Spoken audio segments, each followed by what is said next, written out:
Hello, everybody. Before we start today's episode, Omari and I would like to spend a little bit of time discussing the unfortunate and saddening news story that broke this week around the Pistons organization involving the firing of Rob Murphy and his accuser, DJ Raska.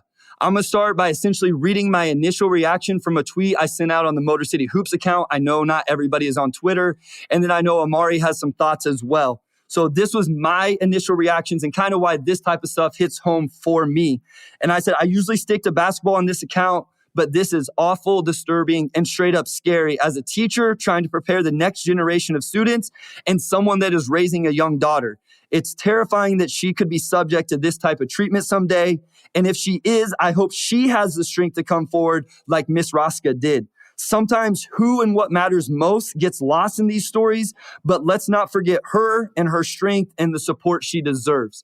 And again, Wes, the Free Press, myself, Omari, we all felt like we wanted to start off this week by addressing this issue and this news and what happened.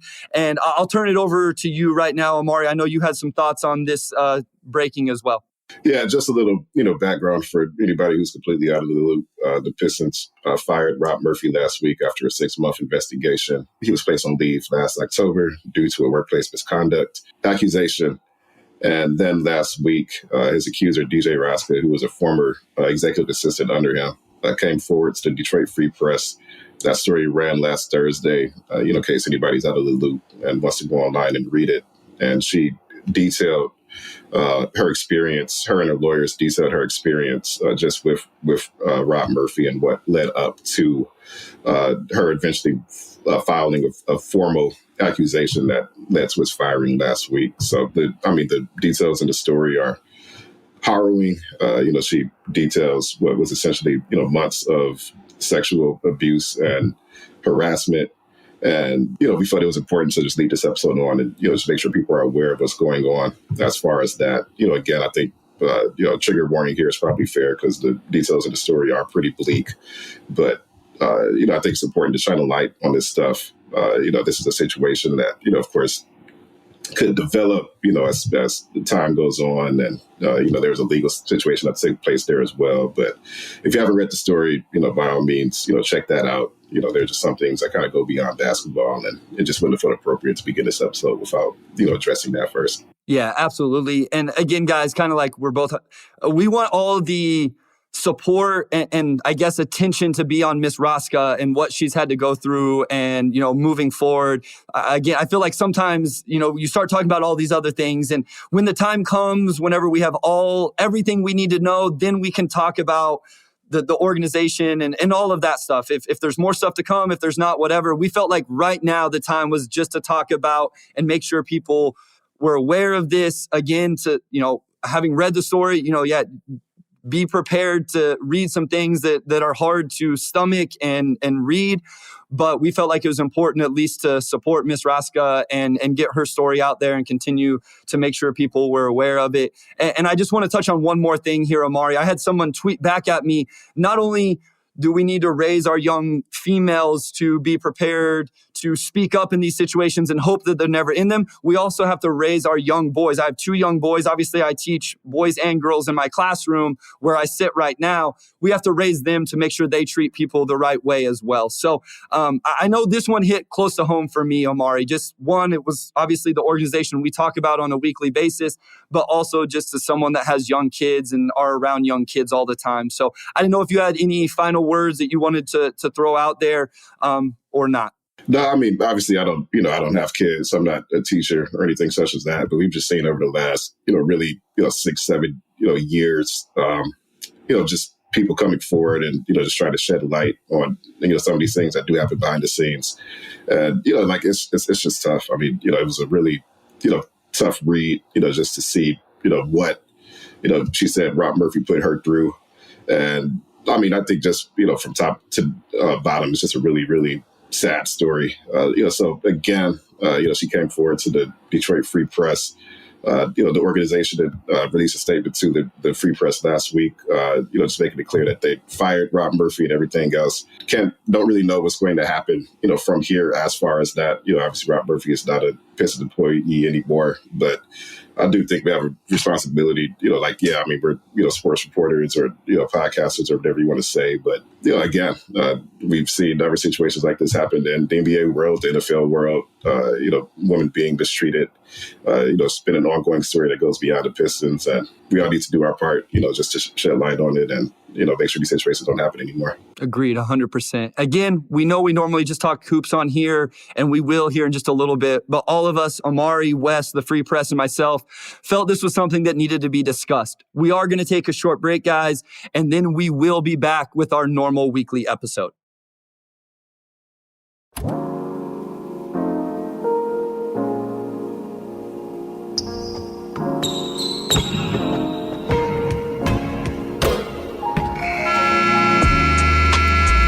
Hello and welcome to your go-to Detroit Pistons podcast, The Pistons Pulse, co-hosted by me, Bryce Simon, Motor City Hoops and Detroit Bad Boys, a former D1 hooper and high school coach, current teacher, husband, and father of 3 amazing kids. And I'm Omari Senko for the second, Pistons beat writer for the Detroit Free Press. And of course, we're always blessed to be joined by our producer, Wes Davenport, who takes care of us behind the scenes, does everything to make our lives easier and getting this podcast out to you.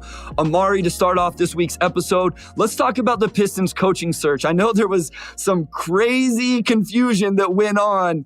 I don't know if it was Thursday or Friday. I can't remember what. I'm like you. I don't remember what day it is anymore. Once summer hits, I definitely won't know what day it is anymore. But there was something came out that Kevin Ollie was essentially, it sounded like was going to be hired. And I know you came out, I don't want to say you refuted that, but you shed some light on what's really going on with the coaching search. So for anybody who's not on Twitter, social media, whatever, can you just give them some updates and some insight into where this really stands right now? Yeah, there was a tweet that came out from an anonymous account that apparently has a reputation for being in the know as far as college basketball news. And they tweeted that the Pistons were finalizing a deal to hire Kevin Ollie. And they're not finalizing a deal to hire Kevin Ollie right now. He's one of the front runners. They're flying out Ollie, Milwaukee Bucks assistant Charles Lee, and New Orleans Pelicans assistant Jaron Collins out to LA to meet with Tom Gores this week. It could very well be Kevin Ollie in the end, but they're not at the point now to where they're finalizing anything. So we'll just have to see as far as that. I think Ollie probably has the most unique resume of the 3. Hasn't been in the head coaching chair in 5 years, but was once really one of I think the brighter coaching candidates out there when he led UConn to that title in 2014, and of course had a long NBA career as well. So it's not like the qualifications are not there. And the Charles Lee, Jaron Collins, Collins being a former NBA player himself as well, probably more traditional paths to being head coaches, but still a lot to come. It could be Ali, it could be Lee, it could be Collins, could be somebody else entirely. The Pistons are still kind of wading through, this mess of candidates, figuring out who the right person is to lead this next chapter of the rebuild. And really big decision, obviously. So, maybe by next podcast episode, there will be some, actual head coach hiring news to talk about. But for now, they're just flying out those initial front runners to LA to meet with Tom Gores. Well, since we don't have a new coach, Omari, let's just talk about who that guy might be coaching, whoever it is, and talk about the roster, who we can add to that roster and building this out. So we're going to go through this week, Omari, 8 or 9 prospects, and we're going to give where we have them ranked. And then also I put out a Twitter poll, so we kind of got a little bit of an idea. You can't just ask people to rank them 1 through 9 on Twitter. That's not something that's available, but I did polls, and then you were able to kind of piece it together from there. I don't want to waste time on this if we don't need to. If you want a full breakdown on Victor Wembanyama, we brought on the amazing Jeremy Woo from ESPN, NBA draft analyst. We did a whole first segment last episode on him. Do you have him at number 1, Omari? Easy yes. We don't even need to sit here and create drama for something that's very obvious, right? Okay, very good. So I have him number 1 as well. I didn't put that out in a poll on Twitter. I assume that Pistons Twitter would vote him number. It would be interesting to see if, how many votes Scoot or Brandon Miller would get in that poll. I may have to do it just for fun. But let's move on to Scoot Henderson. I have Scoot number 2. I'll see in a second where you have Scoot. Actually, the Pistons Twitter poll ended up with Scoot at 49% out of 686 votes. This was just Scoot versus Miller. So the Pistons Twitter poll would actually have Brandon Miller number 2 with the way I did it. Where do you have Scoot Henderson? So I do have Scoot as my second best prospect, and we can get into, maybe what separates those two players at 2 or 3. I think in my mind, really, they are pretty close to the same tier. And that's, I think talent-wise, you could maybe make a case that one has like maybe a higher floor, a higher ceiling, or whatever else. I think long-term, a lot of that just kind of comes down to fit. And I think I'm at the point now to where if you want to pass on Scoot because of fit concerns, that is a completely valid opinion to have. So he's still my number 2 prospect. I think his ceiling is probably higher than Brandon Miller's. But I think if you're talking about archetypes and fit and everything else, you could very well say, Brandon Miller's a better fit at number 2. This is crazy because actually we're going to agree on this. And I know what people are going to do. They're going to say, well, 2 months ago, you and Omari said, take Scoot. That's it. Guys, the data changes. Things happen. Brandon Miller was way better by the end of the season. And I'm going to give you some numbers and I'm going to play devil's advocate with Brandon Miller here on this episode just to have some fun. But I think I'm with you. I have Scoot number 2 on my board, just like you, Omari. But I think where I'm debating right now is Brandon Miller in the same tier as Scoot? Because Brandon Miller's my number 3 prospect. Sorry, spoiler alert. But I don't know. I think I have him in the same tier. If I have him in the same tier, then for me, this is my draft philosophy, then you do look at fit. Let's talk about Scoot in general, though, Omari. So I looked up some stats. I'd be interested to get your thoughts on this. He was 43% on catch and shoot 3-pointers this year. It was a small sample. In his first year with the G League, he was only 19%. So that's a huge jump. Also, if you look at Cade's catch and shoot numbers, so this is talking about these guys being able to play together, play off ball a little bit. Cade catch and shoot numbers. Oklahoma State, 46%. This is all from 3, obviously. Montverde, 55%. EYBL before his senior year of high school, 47%.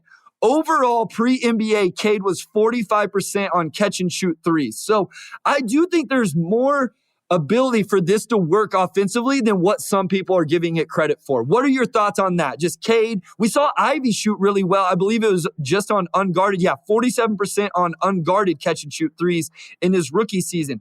What are your thoughts if those 3 guys took the floor together? I think it can work, but there are varying levels of work. And I think, so, what I mean by that is I think size-wise, it works. I think Scoot, being the smallest of the 3 at 6'2", probably slots it most naturally at the 1. Ivy, we talked a lot about his on-ball growth, but I think long-term, he's still probably somebody you want a ball handler next to. It's good that he can handle, maybe being the primary guy at a better rate than we anticipated coming into his rookie season. But I want him attacking gaps. I want him taking catch and shoot 3s off the ball. I don't want him to have to play make 100% of the time, which I think fits for him. The problem, and this isn't like it's something that would like kill lineups or anything, but the problem is playing Cade at the 3.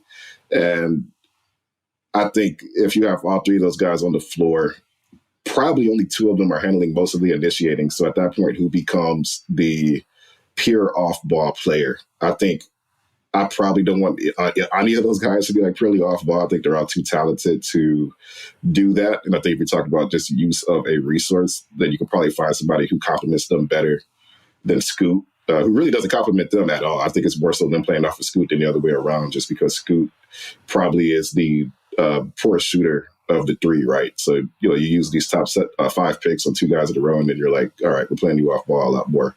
I think Ivy can handle that. I think you want the ball in Cade's hands. I think he's just so cerebral with the ball that, that's probably not a good situation for him to be in. And then him also, okay, he's 6'6", like 7-foot wingspan. Yeah, he can defend 3s. I don't know if I want him defending 3s all night, every night. So I think, yeah, it could work. Like, I think just talent-wise, you have 2 extremely plus athletes. Cade can do everything. Like, it works. It's just, it probably doesn't work as well as it would be if you just allowed them to be the 1 and 2, and then instead of Scoot, you have somebody else come in. But does it work? Yeah, I think it does work. That's a really good point, that 2 ball handlers on the floor at all times isn't a bad thing, right? Like, you can find ways to run actions and be creative. And again, I just want to point this out. One of our biggest critiques, and this is me as well, with Dwayne Casey offensively was not enough creativity. Well, this would be a chance to get a coach and be fun and creative with this 3-guard lineup. And so, like, I get excited as a coach. What can I do with these guys, man? I can run an action here, get them an advantage. Now Cade's attacking an advantage. You can also stagger them, but I think that's fair. It's easy to do that with 2 guys. With 3, you probably do have a guy that quote unquote, is standing in the corner. I know that's a phrase that Pistons fans do not like to hear, but I will say this. Wes was the first one that brought this up to me and kind of convinced me that defensively is where it's a little bit more of a concern. And I will say, I talked to an NBA scout recently from a different NBA organization, somebody I know from the past, and he brought up the same thing. I said, well, offensively, I think it can work. And he said, yeah, it can. But defensively, exactly what you said, exactly what Wes has been pitching to me, is that really what you want Cade Cunningham doing night in and night out? So I'd have to go through like all of the rosters in the NBA to see how big of an issue it'd be. But I do think that that's the fair and bigger concern is, okay, how do all the defensive matchups work on a nightly basis? Yeah, I think defensively it's just I'd rather have a big backcourt of Ivy, and this is just me talking. I think you make an argument that you put Scoot in and you're fine. To me, if you could just have a big backcourt of Ivy and Cade, I think the defensive upside there is really strong. I think both of those guys are really good shooting upside. We know the rest of their games. At that point, just how do you maximize their games? And I think it's probably giving them more size around them and more spacing. And Scoot does not do those things. So can it work? Yes. And I think just looking at the way the NBA is trending, to double down on, I think at that point, a small lineup, you could have a big lineup, probably pushes you in a direction that doesn't maximize everybody's skill set. I think it's a big difference between playing a 6'2", 6'4", 6'6" guy together, and the 6'2" guy is your smallest guy. Whereas you could have Ivy being the smallest guy on the floor, and he's still a point guard, K's a point guard, and then you can kind of go up from there. That probably positions you better to handle just the way the NBA is trending. I mean, you have a lot of forwards, you have a lot of even bigs now with guard skills, and you can play small at times, but there's just some matchups that are just going to crush you doing that. And, there's probably just better ways to maximize whoever you pair Cade and Ivy with. All right, let's talk about Brandon Miller then. The guy that would be number 3 on my board sounds like number 3 on your board. I think he would be number 2 if you just went Pistons Twitter board. It would be very close, but both of us are talking about essentially having him in the same tier as Scoot Henderson, where here's what I do want to say, Omari. I've listened to Rafael Barlow, who I respect and who I know you can listen to him. NBA teams ask him about scouting. Say Brandon Miller for the Pistons, undoubtedly number 2. I also just listened to a podcast of Sam Vecini and Adam Spinella say that Vecini said he almost saw a higher ceiling for Cam Whitmore than Brandon Miller. And I think Vecini wouldn't take Brandon Miller for the Pistons at number 2. So my point is, can we stop crucifying anybody who says one or the other? Like, that's the thing that's frustrating to me right now is seeing people go, Brandon Miller is the perfect fit. Essentially, you're an idiot if you don't. Like, I respect that opinion. I think we both do. I think we both see both sides of it. But we're talking about professionals who NBA teams literally call for advice and scouting reports, and they're on completely ends of the spectrum of this. So if those two guys can disagree or have different opinions, then I think it's okay for someone to think Scoot and somebody else to think Brandon Miller. Sorry, I'll get off my soapbox. I just wanted to get that out there. No, the thing about the draft is that nobody really knows anything. I mean, you can look at any draft, and I think whatever framework you approach the draft with gets blown up pretty thoroughly, for that first year and really within the first few months. Players don't always make the transition you expect them to. I know a lot of analysts were really high on Jalen Suggs a couple of years ago, and he's had a pretty rough start to his career offensively. A lot of the defense stuff is translated to offense, ways to go, and he was seen as a ready-made guy. That doesn't mean he can't figure it out, but I just use that as an example to say nobody knows anything. Like, even the experts, NBA teams, nobody really knows anything when it comes to the draft. If you think Taylor Hendricks is going to be the best player in this draft, you know what? You do you. I'm not going to say that you're wrong, because there are, just factors we can't really account for, right? So, yeah, again, like, I think a lot of people, and this is just in general, like, we've even kind of seen it with the coaching search and all this, is that people have opinions, but they tend to stick to those opinions like they're facts, right? So, I'll just leave it at that. But as far as Brandon Miller, there's a lot to like about his game. I mean, you mentioned the shooting, like, absolutely an elite shooter at 6'9". And I think a lot of the appeal for him really just kind of starts and stops there, honestly. Like, day one, he's going to be an elite shooter, and that goes a long way. But I think you look at the rest of his game, and he did have a little bit of off-the-dribble pop. I think as a ball handler, he'll be fine. He had some playmaking chops. Like, I don't think the assist-turnover ratio was where he necessarily wanted to be. But I look at a guy like him, and you put him on an NBA team, and he's not going to have to make much. Put him on the Pistons, you're not going to need him to do a whole lot. Like, literally just attack, close out, maybe find an open shooter. You're making maybe 1-2 reads tops. Like, I think he's very capable of doing that. And he got better at finishing at the rim as the season went on. And I just look at his game, and I could just see somebody. I don't know if he is a perennial all-star, but I think he is perennially somebody who can get you 18 to 21 a game. I think he'll rebound pretty solidly, and I think he's got good defensive tools as well. And that's a player who could fit on any roster in the NBA, especially a Pistons team where that's pretty close to the ideal player that they need, to kind of fill that hole they have in their wing lineup as well. I do wonder what the intel is going to be like with Brandon Miller. I've had someone, just his personality, the work ethic, and I think because of his off-the-court stuff, I don't know that we're going to hear any of that. And that's a lot of this stuff. You're talking about how the NBA drafts in inexact science for NBA teams. It's even harder for us, right? We don't know what these kids' personality is. We don't know what makes them tick, how hard of workers, what their motivations are. I'm going to make the argument for Scoot over Miller with numbers, Omari. So let me go through this real fast, and then I would love to hear what you think. One, Scoot is 15 months younger than Brandon Miller. Miller had a negative assist-to-turnover ratio. People crush Scoot Henderson for having an unimpressive close to the season. This was Brandon Miller in March. 31% from the field, 26% from three. Now, he did still shoot 92% from the free throw line and had a negative assist-to-turnover ratio. And I don't like doing this. Like, I hate crushing Brandon Miller, but I just feel like Scoot gets nitpicked to death, and then we don't do it with Brandon Miller.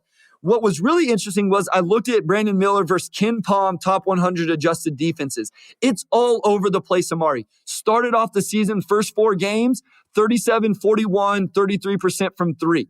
Then he had a stretch, I think it was 11 games in the middle of the year. He was 48% from the field, 58% from two, 39% from three. And then the 6 games to the end, I kind of gave those numbers, wasn't very good. So it just was, it was kind of like started off okay, had a great stretch in January, February in SEC play.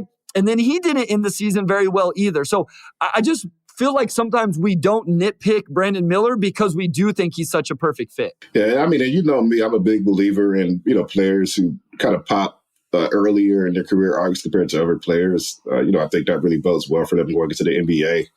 And I think the thing about Scoot, I think any player who's been in the public eye as long as Scoot's been, whereas Brandon Miller really didn't emerge as a prospect he is until this past season, whereas Scoot, this is second year in the G League. And I think he started when he was 17 years old. So just really an outlier as far as how he was able to play up a level in competition while still being a teenager. And I try to keep that in mind in my evaluations as well. But the thing about Scoot is that 2 years in the G League, and you're playing against grown men, right? You're not playing against, obviously, a lot of college-age kids, but, you're playing against guys who are, 27, 28, 29, 30. Maybe some things aren't going to translate as quickly for him. But it's just been a lot more time to nitpick him, really. Yeah, I think that's true. And I think that's just something that, works against him. And also playing against higher competition, people bring up, well, he's not, the strongest shooter and this and that. You're not really drafting him for the shooting. You're drafting him because he is an elite athlete, very vertically gifted. He's fast. He's got just an excellent handle. I think he's got a really long wingspan, so you see the defensive upside, even if I don't know if he'll be a lockdown defender at the next level. But he's also got good touch at the rim and from mid-range, and those are the things that lead you to believe he could eventually become a shooter at the next level, even if I don't expect that the first couple of years. But we've just had a longer time to nitpick Scoot, and I think I still have him as my number 2 player just because I think because of his age and because of what he's done in the G League at a young age. I just think his long-term trajectory is greater. The only thing that really knocks him is the fact that he's 6'2" and not 6'4" or 6'5". And, I've talked about this on the pod, we both have, but I think smaller guards, especially when you get to the playoffs, you're having an off offensive night that it's just, you're just really dragging the team down. And I think that those players are way more prone to that versus guys who are bigger and, can at least be more of an impact defensively.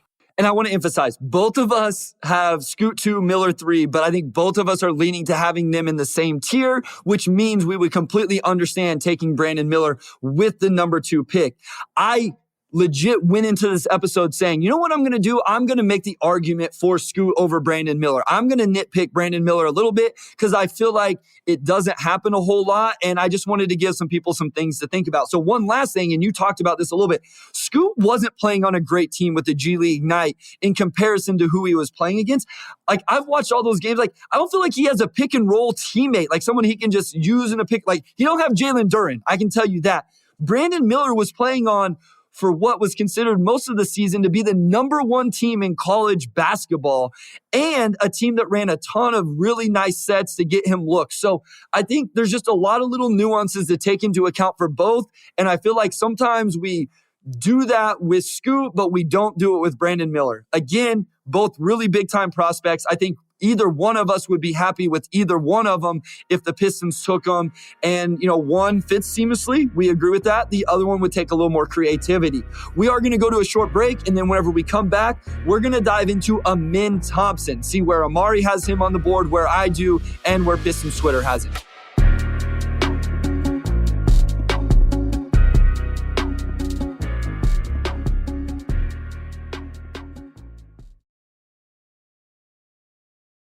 All right, we're back with segment 2. And I think me and Bryce's draft big boards kind of differ a bit going through our top 9s. But we'll start off with Amin Thompson, who I think is a very popular pick to go number 4 after that top 3, which seems pretty locked in now. Bryce, I'll let you lead off. Like, I've expressed my skepticism with the Thompson twins. I think that they're NBA prospects, but there's just a lot that kind of scares me about them. But I'll let you lead off because I know you have Amin right there at 4, and I think I have him a little bit later at 6. Yeah, so I have him in at 4 as well. Interesting, you have him at 6. I will say, though, this is going to be similar to what we just talked about because I have him in 4, I have Cam Whitmore 5, but I have them in the same tier, Omari. And if we want to talk about fit, I think Cam Whitmore is a better fit than Amin Thompson. I find it interesting, again, we worry about fit with Scoo, but we don't worry about it with Amin.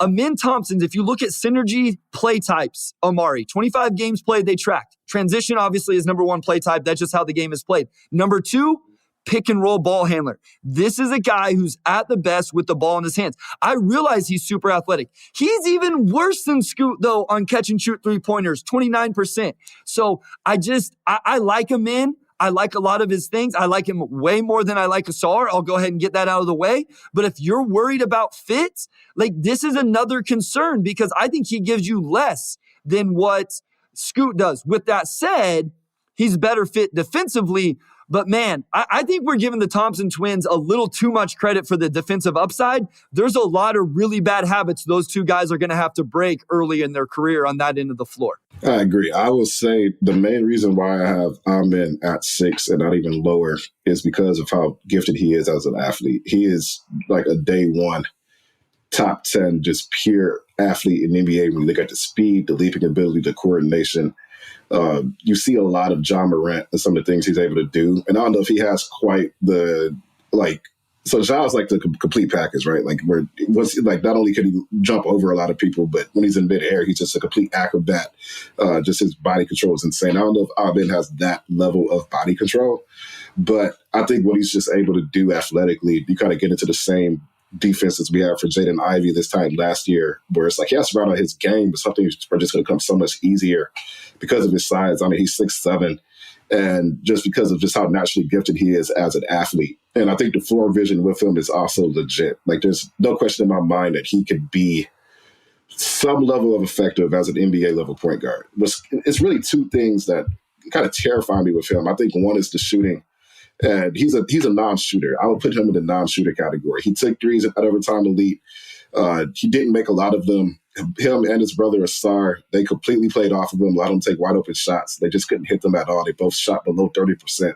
They also both shot below 70% at the free throw line. And I just look at that, and they're both 20 years old. And let's go to the other part, is that Overtime Elite has players 16, 17, 18 years old, right? Like, this is a training program. You have a lot of high school age players, and Amin and Asar, being 20 years old, are two of the oldest in that league, if not the oldest. I went through their ages a couple months ago, and I really didn't see anybody else listed at 20 years old. Everybody was 19 or younger, and you had more players who were 16 really than who were like 20. So it's just, you're playing against younger competition, and you can't shoot at all. And I think even though he's big and he could get downhill, I think his finishing numbers were really good. A player who just is a complete non-shooter, and you hope that they develop that. My draft philosophy is, if you don't really show any type of shooting touch at the lower levels, it's probably not going to translate at the higher level. There are always outliers, but I'm not going to bank on somebody being an outlier. I'm going to look at the data, and I'm just going to say this is probably who they are and what they're going to be. No, that's fair. I think you hit a lot of it nail on the head right there. I will say a lot of the finishing numbers come in transition. Those definitely boost those numbers.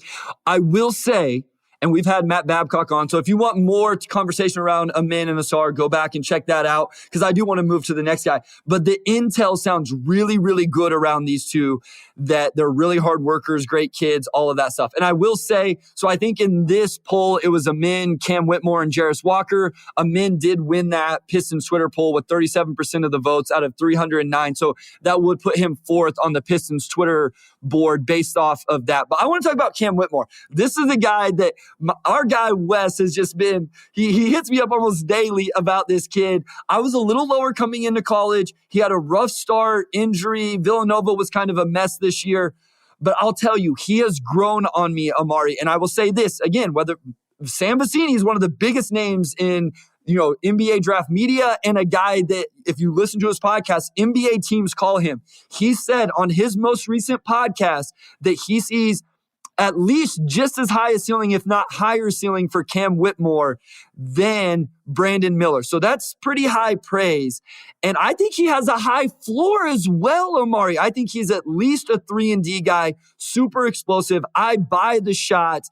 I'm kind of getting in more and more. I'll just give you these numbers. 40% on catch and shoot 3-pointers, 38% unguarded, 46% on unguarded.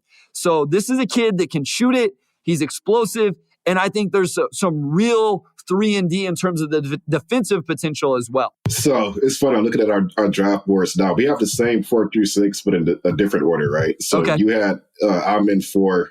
We both had Whitmore at 5. The only difference is that you had Taylor Hendricks 6, and I had Taylor Hendricks 4. There we go. And I think they have all these guys in the same tier. So I get back to Whitmore, who I've really warmed up on a lot, really in the last couple of weeks. I've dived more into his film, and I think he's just a quintessential. The numbers don't really accurately showcase his game and who he is as a player.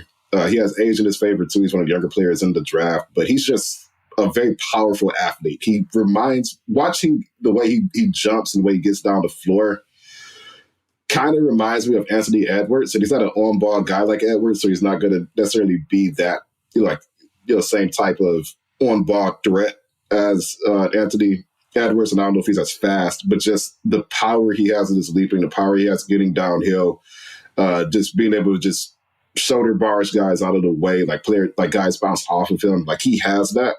And then the rest of his game, I mean, I think he's a better shooter than his numbers showed. I think his life will become a lot easier in the NBA. He's a really instinctive cutter, which I think really bodes well just as far as his off-ball gravity. And I think the cutting, I buy into the shooting, but just how powerful he is as an athlete. Like, I think he could just be a really, really effective sort of 3-4 hybrid in the NBA. And if that shooting really comes around, he could be, I think his ceiling could be like a more athletic Tobias Harris. Like, I kind of see that in this game. Yeah, and he has a really, really good and explosive first step. He doesn't have a real creative handle, Amari. The assist to turnover ratio isn't great, but that's not going to be a goal. Straight line drive. Straight line. And I know it's going to happen. We've already talked about it a little bit. Sadiq Bey. Sadiq Bey was an older sophomore. Cam Whitmore is a young freshman. He'll not turn 19 until he's playing at Summer League. So Whitmore is one of the younger guys in the draft. I want to give you at the rim numbers. Cam Whitmore was 65% on 121 attempts in less games and had 32 dunks in his freshman season as a young freshman. Bey, in his sophomore season as an older sophomore, 59% on 115 attempts at the rim with just 21 dunks. These are not the same player whenever attacking the rim. Whitmore is insanely more athletic than Sadiq Bey. You're going to look at him because Sadiq Bey is a stronger guy. Whitmore's a stronger guy. The 3-and-D label is going to get thrown around. We're looking at different types of prospects. Whitmore's way more explosive, way more athletic, and I think has a way better and bigger ceiling on the defensive end. And so I'm fine if Cam Whitmore is the pick at number 4, if that's where the Pistons landed, or if they got him at 5, if they landed at 5. I would come out still pretty encouraged with that pick. I agree. And I'll also, going back to the Anthony Edwards comparison, Edwards had a lot of red flags coming out of college, because the numbers didn't quite represent his game. He was young. He made a lot of boneheaded mistakes. There's some questions about his personality and everything. Then he gets to the NBA. He did have a rough start to his rookie year, but then it kind of clicked, and it's just been nothing but upside since. I just see a lot of parallels there. Like I really do think Cam Whitmore could be the wing version of Anthony Edwards. I see a lot of parallels in just how they attack the game, their athleticism, their physicality, and I think even though Cam Whitmore probably didn't have the best situation at Villanova, you could just see the IQ pop. Like he knows how to play, he knows how to make things easier for his teammates, and I just imagine him. You put him with Cade, you put him with Ivy, the bigs Pistons have Duren. And you just have this outside spacing and this kind of vertical spacing at the rim. He's just going to have open lanes to the rim. He's going to get open shots. Like I could just see him coming in and just really being a dog from day one. So I had Hendricks 4 and Whitmore 5, but I like both of those guys enough to where I think either of them could go 4 and it would just be fine. Like there's not a huge amount of separation between them. They're also very different players, but Whitmore 4 to me if you just want to go for an upside pick, but also a guy who has a pretty clean floor as well. I think he checks all those boxes. I was saying he's rising up my board somehow as we talk about him, and I didn't like. It sounds really good. I like it. He was number 5 in the Twitter board. He got 35% in that poll, so right behind Amin, to be honest with you. So really close. The other guy I had in that one was Jarris Walker. He got 28% of the votes, which would put him 6. So I had Asar, Taylor Hendricks, and Anthony Black in their own poll. Obviously, I can only put 4 if you're not familiar with Twitter, and I'll give those results in a second. This is going to be interesting because both you and I, Omari, have Jarris Walker at 7. And as you've outlined, that's below Taylor Hendricks for both of us. And 1 second, before you get to Walker, why do you have Hendricks at 6? Behind Amin and Whitmore. I just don't think the ceiling is as high for Taylor Hendricks. So I think his floor is probably higher than Amin, especially with a Pistons team where I think he fits really well. And I think there's real 3-and-D stuff there for him. I don't think he's the same off the dribble explosiveness that Cam is. And I also don't think he has the same level of versatility as Cam does. I think Taylor Hendricks is more of like just a true forward, like a 4. I think you brought up the Jeremy Grant comparison. I really like that. And if he can improve in the NBA the way Jeremy Grant did off the bounce, then there's the ceiling that I'm saying that I don't see. So I just think he's in a tier below, but he's definitely the top of that next tier for me. Yeah, I'll put Hendricks at 4 just because I just love who he is defensively. I think he's a perfect modern 4 defensively where probably doesn't quite have the bulk to play the 5 and maybe able to come down the line, but he's just really shifty. He's really mobile. He can stick with guys on the perimeter. But just his timing and instincts on rotations and just at the rim in general, I think are just fantastic. And you combine that with the shooting, like he shot the ball really well. Like as UCF, people talk about the competition level. That doesn't really bother me as much. Like I feel better about UCF's competition than Overtime Elites, to be quite honest with you. Like you could make the same criticism about, Jalen Duren playing with Memphis, but clearly Duren was fine last year. And I just look at his tools and he kind of reminds me of old school Serge Ibaka was blocking a lot of shots, but, I think the 3 came a little bit later for him. But I just see like Serge Ibaka, maybe like a 4 version of Miles Turner instead of a 5. But to me, he's just somebody who's going to have a long NBA career. He does exactly what you want from a modern 4. I think he's not really a guy you want to make plays with the ball, but I do think he can attack closeouts and maybe make some simple plays there. So I just feel good about him. I just feel really good about Taylor Hendricks. I have him in like that 4 through 6 range, and I think he's a guy who could really surprise people and be pretty effective from day one as well. So I'll say this. I don't take Taylor Hendricks in the top 4 if I'm the Pistons, no matter what. The 3 go off the board. I'm taking Cam Whitmore over him 100% of the time based off what we know right now. At 5, I can have a conversation between him and Amin, and if you want to throw Jarris Walker and Asar and whoever else in there, I'll have the conversation. Right now, today, I would still lean Amin. But I will tell you this. So you're looking at a true 3-and-D prototype, 40% on catch and shoot 3-pointers, and just looking at his play types, Omari, 31% of them were spot ups, 13% cuts, 12. Like you're looking at a true all-around off-the-ball player. He was 58% at the rim on 142 attempts and 37 dunks. That was very comparable to what Jeremy Grant did in his last year at Syracuse. That was a really interesting comparison you brought. I know you're not saying it's 1-to-1, but that's the type of defensive player you're looking at where there's some versatility to guard 3s. You could probably switch on to 5s and survive, not against Joel Embiid and those guys. We all understand that, but he can block shots on the ball, but he can also be this weak side rim protector. I do like what he does. Again, I think Whitmore's overall ceiling and versatility is just higher, but I'm with you in terms of I like Hendricks, more than I like Jarris Walker, and you do as well. And I don't think that that's going to be accepted very well by the fan base. I'm curious about that. I think Walker, I like Walker's game a lot, for one. There's no question that he would be an effective NBA player. But he does seem to be pretty popular with Pistons fans. And, I'm just curious about that. I'm curious what it is about him that kind of makes him pop more than other players. I would guess part of it is probably just, I think Walker has a meaner game than Hendricks. And I think Pistons fans are just looking at the history of Pistons bigs. I think that's just something that Pistons fans are naturally attracted to. So it could just be as simple as that. Yeah, no, I think there's a level of he just fits the personality of Detroit. I want to add this, and I don't know if this is true. Richard Sunley tweeted this and commented on the poll, and I trust Richard, but he said he was listening to a commentary watching the Houston game. He said Walker makes sure the walk-ons get paid before he touches a penny of his NIL money. I was like, okay, that was pretty cool insight about who Jarris Walker is. And again, one thing that's kind of wanted to emphasize on this episode is a lot of intel is going to come over the next month or so before the draft. I saw the other day, Imani Bates was working out for the Hornets and so was working out for, there's a lot of these workouts that are going to start, interviews with team. Obviously the combine's coming up, the G League combine.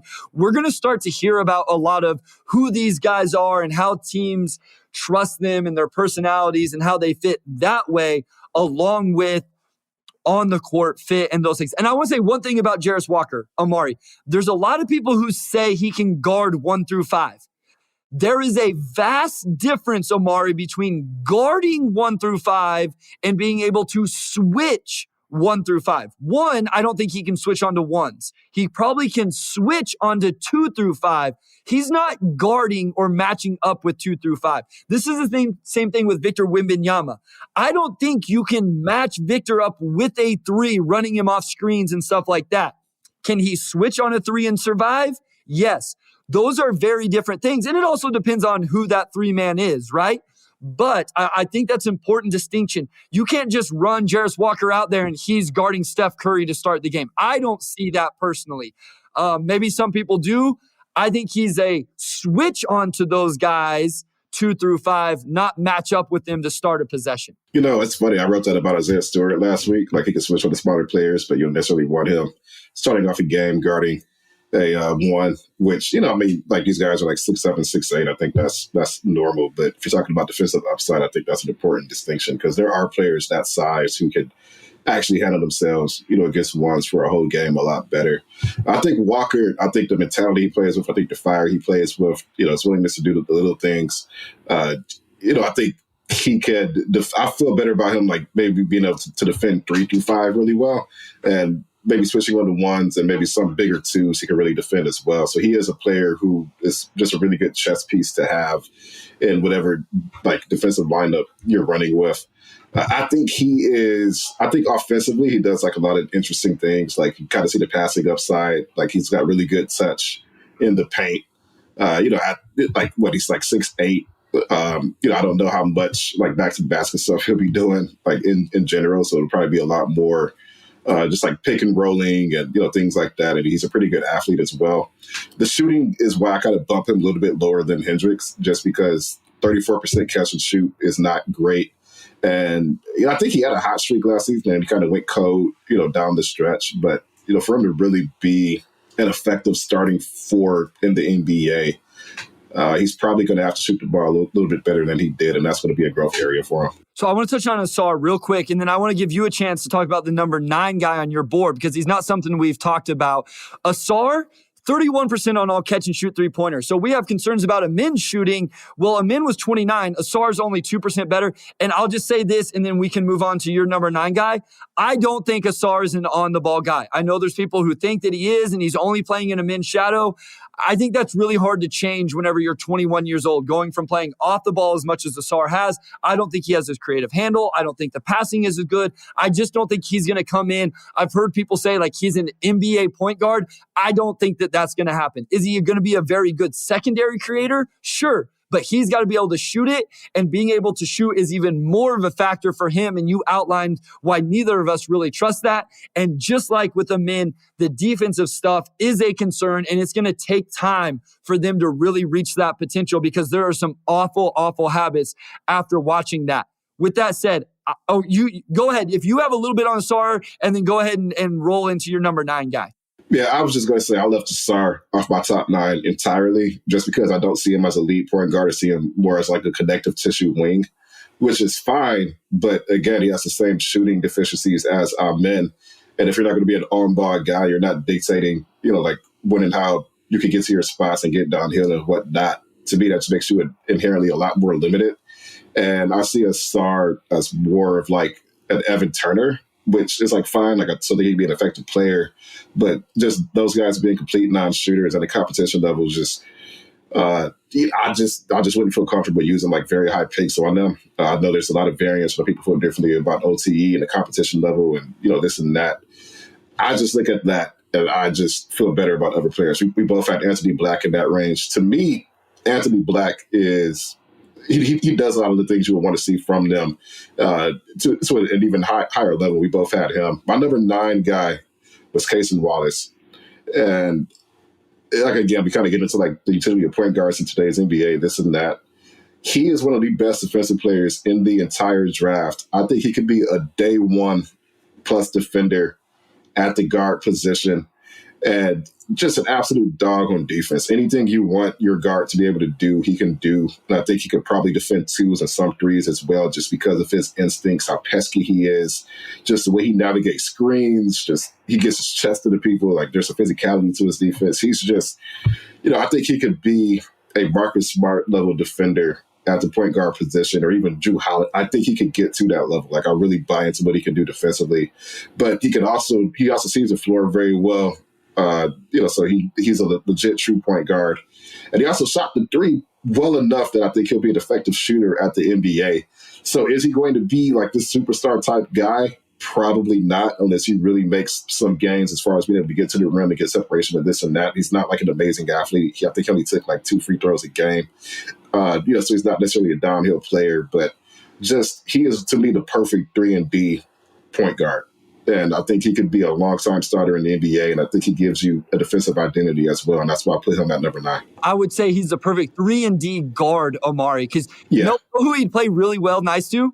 Cade Cunningham. You put him next to Cade, let Cade create. He spaces the floor offensively. He gets to just knock down shots because he's not great getting all the way to the rim, although we have seen a lot of Kentucky guards look way better offensively when they get to the NBA than they were in college. But I'm with you. He is sensational defensively. And I want to give Anthony Black just a little bit of love before we go to the break and then bring Wes on to play Sheet or Sham. Sam Vecini, and I know I've referenced him a lot, he said he has the highest basketball IQ in this class. He's really high on him in terms of that. I think he is in that same vein you're talking about. He's kind of a connector piece. I don't know that he's a true point guard, but where that makes it hard, Omari, almost 40% of his play types were as a pick and roll ball handler. So how does that, move to off the ball? But another guy who's rangy, who could be a good defender, just this connector type piece. So at some point, we probably need to talk a little bit more about Anthony Black, because I do think he's probably in play at number 5, if that's where the Pistons landed. Probably not above that, but at least at number 5, maybe number 4. Yeah, and Black, he's just another guy where if he shot the ball better, I'd be higher on him. But I do think he is on a different stage as far as the Thompson twins, as far as his shooting. I don't think he's a non-shooter. I think he's a poor shooter. There's a difference. And, I also think Arkansas did not have the best spacing. But my main concern with Anthony Black is just to really just speed up his form. Like the player I would compare him to is Kyle Anderson, but he's a better athlete than Kyle Anderson. Like you're not going to call him slow-mo. He's not as slow as Kyle. Like he's better at the rim. He had a good amount of dunks last year. The shooting for him is probably really the only thing that kind of makes me wonder about how he'll transition to the next level. But everything else is great. And to me, he's one of the highest floor prospects in the entire draft. Yeah, he got to the free throw line a ton this last year. And his shooting, and in fairness, Omar, his shooting was better. If you ask anybody, his shooting was better this year than what a lot of people thought it was going to be as a freshman. And that's and he was willing to take him whenever he needed to. So that sometimes just being willing to, when you watch a man doesn't want to shoot. And so that's a concern with him. Sarr will shoot it. He just doesn't shoot it very well. So, all All right, we're going to go to a short break. This was really good, but Wes is going to come on, and we're going to keep talking NBA draft prospects. He's got some sheet or sham around these guys that we just discussed, so this could be a lot of fun. We'll get into that right after this. All right, we are back with a sheet and sham segment, and we're going to get our guy Wes on here. Wes, take us away. Yeah, we're going to get started, and I think it's been a bit. All right, so correct me if I'm wrong, but I believe, Omari, you won last time we played this, right? With the kind of, I guess, catch-all type of questions. Cheating. No, I never cheat. I'm literally have my hands on camera this whole time because Bryce could not just give me the credit I deserve for just being an excellent sheet and sham, player. Like it's okay. It's okay. We're gonna do this. Amari's mic picks up everything, so every time he's pounding away on the keyboard, I can hear it. I've never looked up sheet and sham answers. A lot of times it's just me idly just browsing whatever. Like I never look up answers. I would never do that. But my hands are up this time. Bryce, since you're afraid of cheating, I'm going to throw you this question first. All right, so you open it up. Sheet or sham, Taylor Hendricks averaged more blocked shots per 100 possessions than did Jarris Walker. Sheet. Yeah, I'm also going to go sheet on that. This has to be sheet after the rant we just went on. Yeah. It's sheet, but it is closer than I thought it might be. So Hendricks was 3, Walker was 2.9. Okay. Wow. That's a lot closer than I thought. Yeah. I just know Hendricks has some of the best shot blocking numbers in college basketball. And some of that, too, was just him playing like lower competition. I think it'll translate up, but that was a lot closer than I expected for sure. No, that was, I was like, man, this better be sheet, Omari, or we're gonna have to go back and cut out and edit everything we just said about those two guys. All right, next one. Omari, this one's going to you. And I had to get both of my guys. Bryce does this. So a little bit of narrative pushing by me. So sheet or sham, Cam Whitmore averaged more steals per 100 possessions than Anthony Black. Ooh, that's a good one because Anthony Black is, he racked up a good amount of steals. I was looking up Cam Whitmore's numbers the other week, but he's not somebody looking to steals as much. So this is tough. I'm going to go sheet on that one. I'm going to go sheet. I'm going to go sham because Wes wants to push the Cam Whitmore narrative, but he's going to put a sham question around Cam Whitmore to slow play and walk that back just a little bit. He can't push that Cam Whitmore narrative too much. So I'm going to go sham. I'm trying to do the Omari thing where I've tried to get inside Wes's head and how he would ask the questions or make the statements. So I'm going to go sham. I was going to say, that was the 5D chess response. I didn't go that deeply. All right, it was sham. Cam Whitmore 3.2, right. Anthony Black 3.4. Both of those are kind of my guys, so I had to throw them in. I didn't realize Anthony Black was your guy like that. I know we've talked about him a little bit. How much? What is Wes's Pistons big board? All right, I'll give a solid top 6. Obviously, Vic, Scoot, Miller, Whitmore, Anthony Black. Oh, that's 5. Amen Thompson would be next. Okay. Not a Hendricks fan, Omari? Yeah, doesn't sound like it. Oh, so here's the he says 7. He's got 7 up on the screen. Okay. So here's the thing. Like that's my big board. If it's the Pistons, I'll put Hendricks down. Just because they have 4 centers. I just don't necessarily. I don't know if Hendricks is so good that it's worth doubling down on that position. But as far as actual talent, yeah, he's number 4 in mine. But Pistons wise, I'll probably knock him down for sure. All right, Wes, what do you got? All right, this one's going to you, Bryce. Sheet or sham, Brandon Miller averaged more free throw attempts per game than Anthony Black. Sham. He's confident. Ooh, he said that confidently. Yeah, he said more free throw attempts. I'm going to go sham, too, because Anthony Black did get to the rim a lot. Yeah, this is one I feel like a lot of people would go Miller, but I feel like Black did a really good job. I'm going to be disappointed if I'm not correct here. You guys are right. It was sham. So Miller was 4.6, okay. Black was 5.3. Yeah, Black. So that was one thing with Black is, you mentioned it, Omari, that maybe the athleticism and some of those, he got to the rim a lot. And obviously these numbers, these free throw rate is backing that up. And so I think what it comes down to is, can he transition that from being like this on-ball initiator to being able to do it off the ball? And you mentioned it as well. That Arkansas offense was a little kind of all over the place. Nick Smith Jr. was in and out of the lineup. Jordan Walsh, as good as he is defensively, couldn't space the floor. Like, as much talent as that team had, it was a little wonky and clunky at times. So I may be undervaluing Anthony Black. Like, I'm very aware that this is a possibility that I'm undervaluing Anthony Black. I'm going to say right now, I think next time we do like a big board type deal or just review these prospects, there's a good chance I have Black over Amen because I just think he's an all-around better basketball player. Like, I really do. And then the competition level was higher, too. But I think everything you say about Amen, really the only thing he has on that to be Black is the athleticism. But as far as, like, applying those tools, I think Black got to the rim at a high rate, I think he's a better shooter.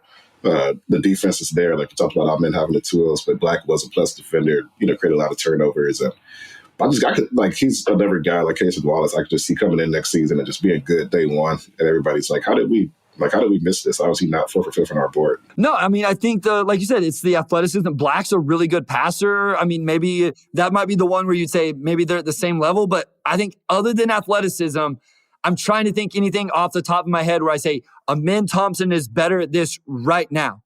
Defensively, I think the ceiling is higher for Amen. Because those guys can cover ground, Omari. I was texting Wes. They make some really boneheaded mistakes defensively, Amen and Asar, where they end up on the other side of the lane helping when they're not even the low man or whatever, but then still are able to get out and contest on the opposite wing. And it's like, holy cow, that was not very smart play, but that was really impressive recovery and athleticism. And that's just stuff that I don't know that anybody else in this class can do. But you're right, like with Anthony, and these are the guys I should love. I love high basketball IQ guys, and that's definitely what Anthony Black is. The shot, like just from watching him last year in high school, is like, it just concerns me so much, and especially if he's going to have to be more of an off-the-ball player. And that's the thing. I don't think he's ever going to be like an elite shooter. I think he could be pretty good, and that's probably his ceiling as a shooter is pretty good. But I feel a lot better about him getting to that point than some of the other guys in this draft. And I just think he was just an underwhelming shooter last year. I don't think he was bad. I called him a poor shooter earlier. Really, he was just underwhelming, and I think mechanically he's got to speed some things up. But I think touch-wise he's fine, and I think even if he's only a 33, 34% shooter at the next level, he gets downhill so well that I think he'll still, at 6'7", I think that's fine. I think he can work with that. Well, and if I remember right, sometimes these guys run together for me. I'm pretty sure he had a really nice floater coming out of high school as well. So, you're talking about the touch. He was 71% from the free throw line. So maybe that's something that, you would like to see it be a little bit better. That would give you a little bit more confidence. Also, me and Anthony Black do share a birthday. I just saw as I looked him up on Real GMM. So Anthony Black just moved up 2 spots on my big board because we share a birthday 18 years apart. So, all right, Wes, enough Anthony Black and Amen Thompson conversation for there. No, that was good. For all the listeners, those last 2 questions are called pushing a narrative. It's a great example of that. All right, so Omari, this one's for you. Sheed or Sham, Victor Wembanyama averaged more blocked shots per game than Taylor Hendricks did per 100 possessions. Ooh, that's a good one. And remember, Hendricks was at 3 per 100 possessions. We hit that earlier. Yeah, I'm gonna go Sheed. I know Wemby's block numbers were crazy, so that's a Sheed for me. Yeah, I'm gonna say Sheed as well. I like to change it up and be a little bit different, but I would find this one hard to believe. Mm-hmm. It is somehow Sheed. I couldn't believe it. It's insane. Listen, I did a breakdown for Wes and Jack's DBB Live. Again, if you guys aren't turning into that, Thursdays at 8 p.m. Eastern over on YouTube, go check in with those guys. Omari, he's good. If the Pistons land the number 1 pick, I think offensively it's going to take a little. I actually think it's a good fit offensively because Cade and Ivy get to be the dudes still. They're going to be able to, because I don't think that's necessarily Victor, at least right away. And he can play off ball, space the floor. You'll run some isolations, but he can be a play finisher. Defensively, in ball screen coverage, Omari, he's going to give those two, Killian, whoever, so much extra time to get over screens, get back in front. He just helps with so much. He covers up so much and makes life so hard just because he's so long, if nothing else. I think that's where the impact comes day one. There's some little things. There's some positioning things he's got to get better at, stronger, all those things. I get it. But man, what he can do defensively to help out an overall scheme is incredible. 8-foot wingspan. I think a lot of his appeal. I think what he could do on offense, like everybody talks about him dunking his own missed 3. It's just been a wild play, which it is. But I think defensively, that's to me where a lot of the appeal comes from. Just absolutely game-changing defender, going to give teams a lot of issues from day one. And then from there, just anything you get from him as a playmaker, driver, shooter, whatever, it's just gravy to me. But that's I mean, again, like people talk about the offense, but the defense is really what's going to make him a generationally good guy. Like unblockable three, all that stuff is great, but some of that stuff, it takes time to translate. Defense, I think, would be elite from day one. Yeah, it's going to make those guys' lives so much easier on that end of the floor. Everybody's going to be afraid to do anything against them. It's just, you're just going to see fear every single night from every team that's up drafting them and from the opposing teams that play against them. Well, he causes indecision because he can play two guys so well. There's a clip I was watching a game and a guy like literally froze with the ball in his hands because Victor was kind of there but not there and he knew he couldn't get it up. But then Victor also doesn't have to leave his man completely wide open. So it makes your rotations not have to come as far. It makes them be able to be slower to get there. Like it simplifies so much. It fixes so many issues and makes life so much easier for everybody involved on defense. Yeah, I think the deep three is going to be more important than ever because you're not going to be able to beat them vertically. So I think teams are just going to stretch as far horizontally as they possibly can. And you're going to see, teams like, to have like the Trae Youngs or Currys or whoever. Like I think the deep three is really going to be probably the one tool that could neutralize him on defense. And, like I know some people are sick of the 3-point revolution, but hey, you've got, this 8-foot guy who could defend 2-3 guys at once coming in. So yeah, we're going to see some guys chucking deep threes and just try to scare him a little bit. Yep, absolutely. All right, Wes, what do we got next? Next one, this will be going to you first, Bryce. Sheed or Sham, Brandon Miller shot a better percentage from inside the arc than Scoot Henderson. Oh, I want to say Sham, but I feel like if you're asking it, it's Sheed. I'm gonna say Sheed just because I'm trying a new strategy this week. It's tough because the thing is, like, I don't think Scoot's numbers at the rim are like as good as you would want to see from like a quote unquote downhill guy. So I could go into it knowing that. I mean, neither of these guys were great finishers at the rim, and I think their percentages were actually pretty close to each other. So that's tough. I mean, that's almost a coin flip for me. I feel like if it's a question, then Brandon Miller's probably higher. Bryce is already up 1 on me, and at this point, I feel like I probably just need to gamble a little bit, try to separate myself. If I take the L this episode, that's okay. I mean, it's not okay. I know I have a cushion because I beat Bryce a lot in the past, but it's okay. We're going to go. He doesn't even remember what I said. No, you said she. I don't know. Whatever. I'm just going to say she. I'm not sure she. I feel like it's true. It was Sheed. It was close, though. You guys were right. So Miller was at 48.3 inside the arc, and Scoot was 46.5. So one thing I will say is I bet their around the rim numbers were similar. Based off those numbers, I wonder if Scoot's were actually better. Scoot takes a lot of mid-range, but didn't actually shoot very well from mid-range this year, especially in comparison to his first year with the Ignite. Brandon Miller played in a system of these new age analytics of 3 or get to the rim. Brandon Miller was actually a mid-range, like that's what he went to in high school, but didn't shoot a lot of those in college. So I will say those numbers, I bet if you dove deeper, it'd be interesting if you dove deeper, Scoot had a lot more mid-range. I would assume Scoot had a lot more mid-range attempts than Brandon Miller.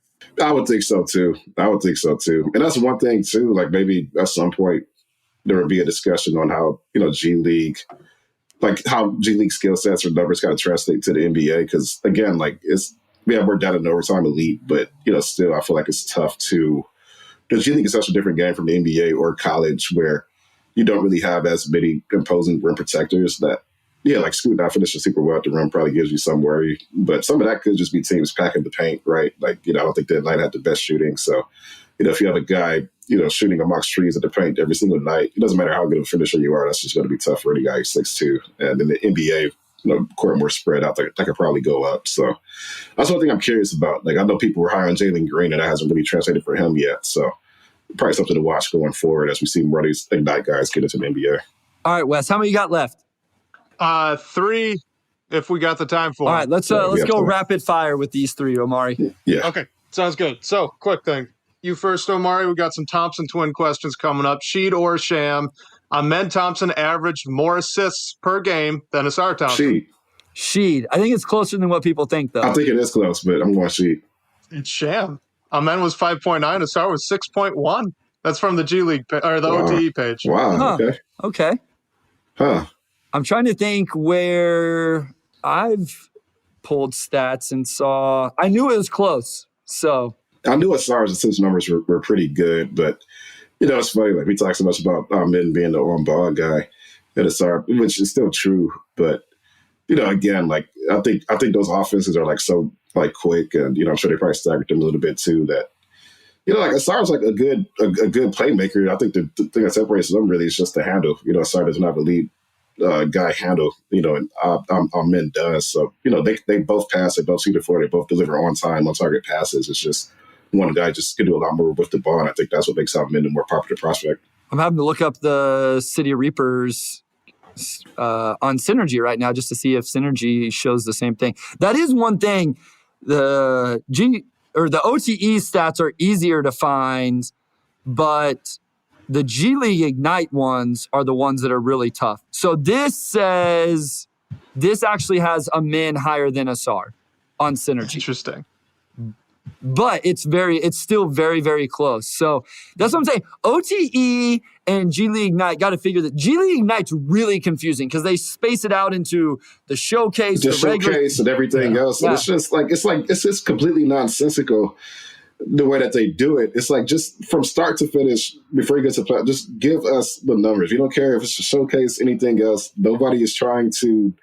And it's also just difficult to track down. Like sometimes I'll go into the G League website and try to find certain stats, and it just won't pull up. Which I don't understand what's going on with that. But it's weird because the NBA stats page is just so thorough, and then you get to the G League, and it's like it's like I don't know. It's just like a completely different team made it, and they clearly don't have the same care that the NBA team has. But it's just weird. It's the same interface. You would think that you'd be able to find those numbers easy.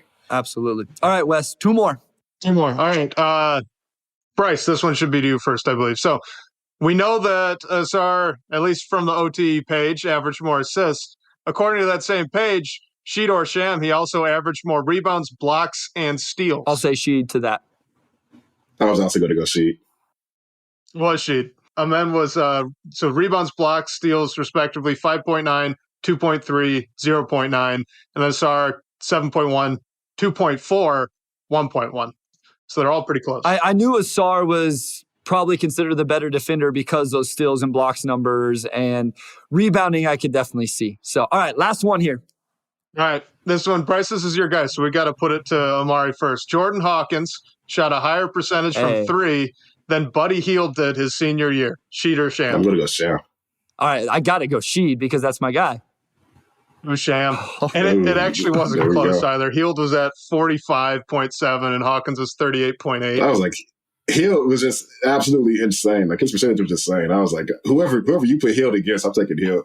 That's what I was going to say. And the thing with Hield is it's not like it was just easy catch and shoots either. Like he was taking Jordan Hawkins' percentage is a little bit lower because he takes insane shots, running off screens, those type of things.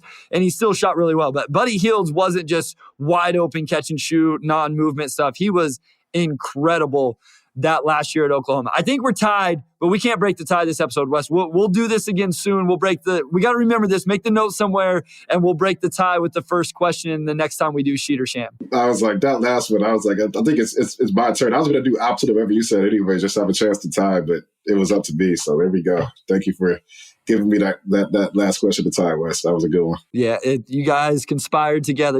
I had to answer Sheed. Like Wes knew. Wes set me up. Wes, you set me up. Wes set me up. But thank you to Wes, as always. Everything he does for the podcast keeps us rolling behind the scenes, and we love when we get his voice on the pod. Hope you guys enjoyed listening to this. Next week, guys, 2 episodes of the Pistons Pulse will come out on Tuesday morning, and then we will record Wednesday morning as early as we can and get you a reaction to the lottery as soon as we can. We're hoping by Wednesday at noon. So we'll drop the regular episode on Tuesday morning, and then we will have a draft lottery reaction and insight and analysis episode on Wednesday. So make sure you turn into both of those.